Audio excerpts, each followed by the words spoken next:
In St. Louis last night, the second of three presidential debates with President Bush and Senator John Kerry took place at Washington University.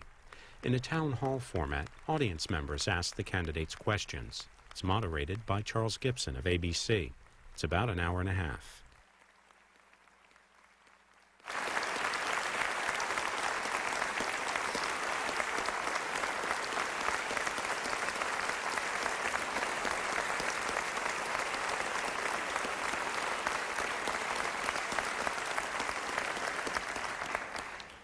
Gentlemen, to the business at hand. The first question is for Senator Kerry, and it will come from Cheryl Otis, who is right behind me. Senator Kerry, after talking to several co-workers and family and friends, I asked the ones who said they were not voting for you why. They said that you were too wishy-washy. Do you have a reply for them? Yes, I certainly do.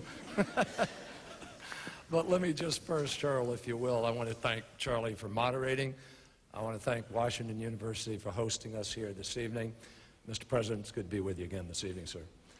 Cheryl, the President didn't find weapons of mass destruction in Iraq, so he's really turned his campaign into a weapon of mass deception.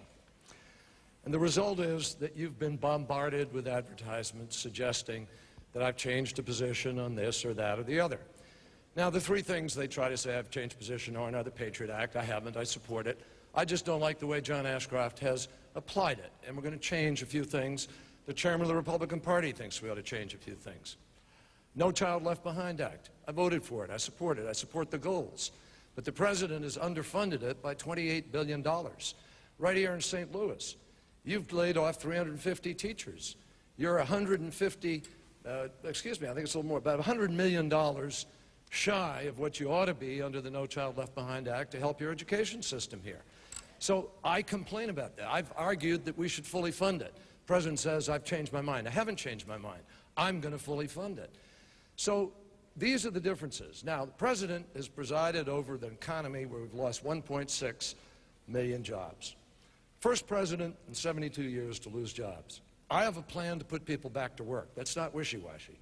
I'm going to close the loopholes that actually encourage companies to go overseas. The president wants to keep them open. I think I'm right. I think he's wrong. I'm going to give you a tax cut.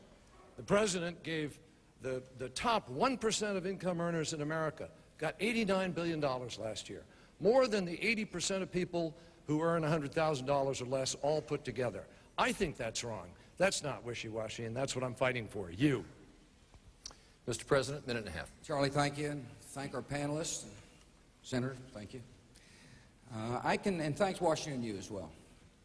I can see why people at your workplace think he changes positions a lot, because he does. He said he voted for the $87 billion and voted against it right before he voted for it. That sends a confusing signal to people.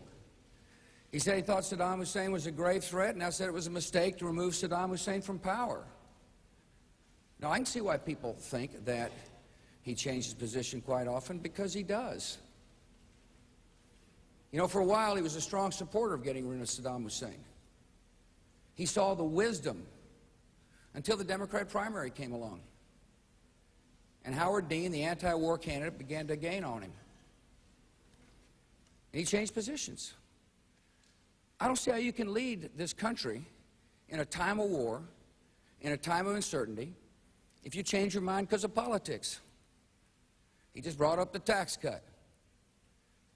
You remember we increased that child credit by $1,000,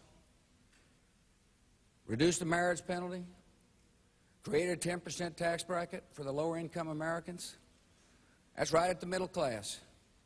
He voted against it, and yet he tells you he's for a middle-class tax cut.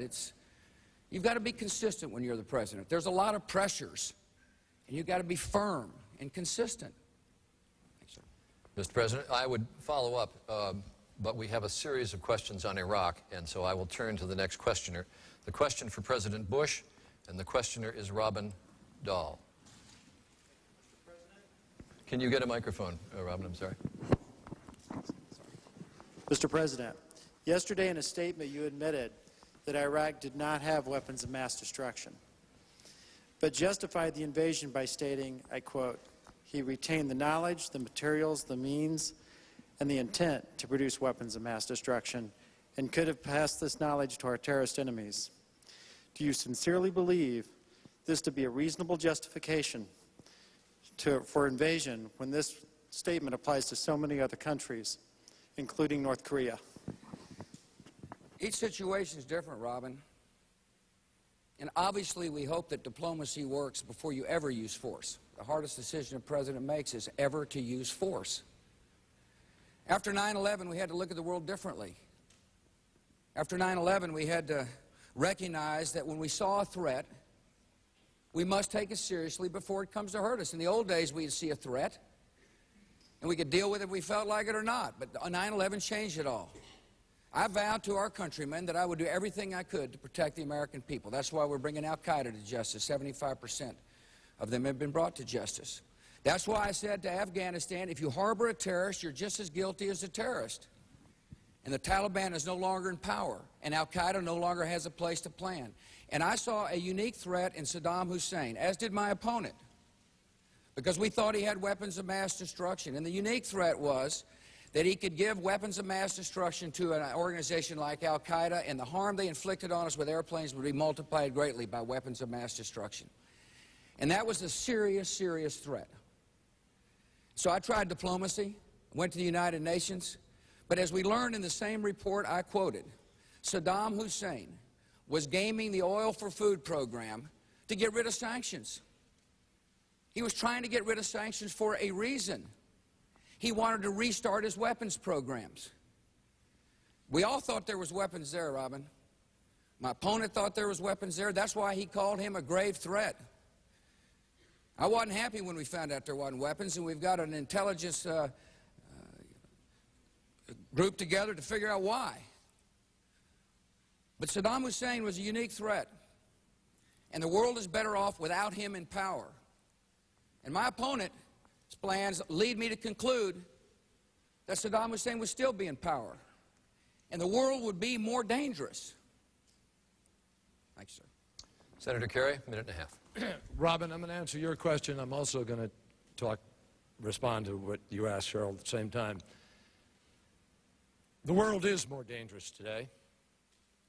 The world is more dangerous today because the president didn't make the right judgments.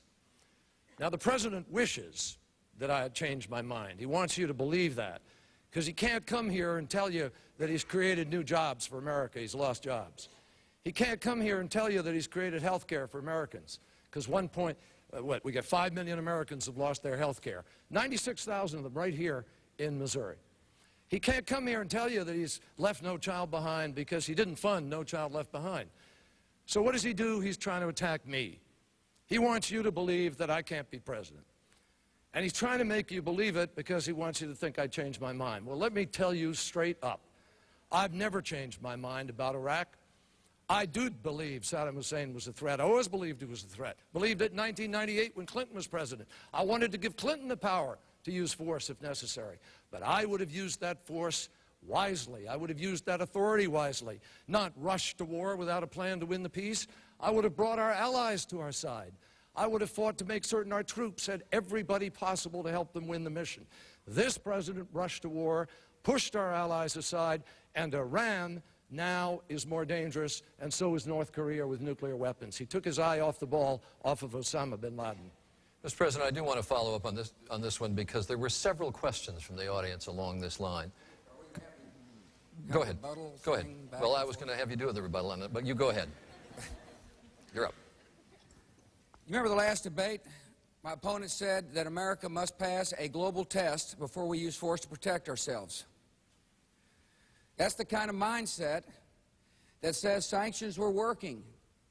That's the kind of mindset that said, let's keep it at the United Nations and hope things go well. Saddam Hussein was a threat because he could have given weapons of mass destruction to terrorist enemies. Sanctions were not working. The United Nations was not effective at removing Saddam Hussein. Senator? Go goal of the sanctions was not to remove Saddam Hussein, it was to remove the weapons of mass destruction. And Mr. President, just yesterday, the Dulfer report told you and the whole world they worked. He didn't have weapons of mass destruction, Mr. President. That was the objective. And if we'd used smart diplomacy, we could have saved $200 billion and an invasion of Iraq, and right now Osama bin Laden might be in jail or dead. That's the war against terror. We're going to have another question now on the subject of Iraq, and I'm going to turn to Anthony Baldy with a question for Senator Kerry. Mr. Baldy? Senator Kerry, the U.S. is preparing a new Iraq government and will proceed to withdraw U.S. troops. Would you proceed with the same plans as President Bush? Anthony, I would not. I have laid out a different plan because the President's plan is not working. You see that every night on television.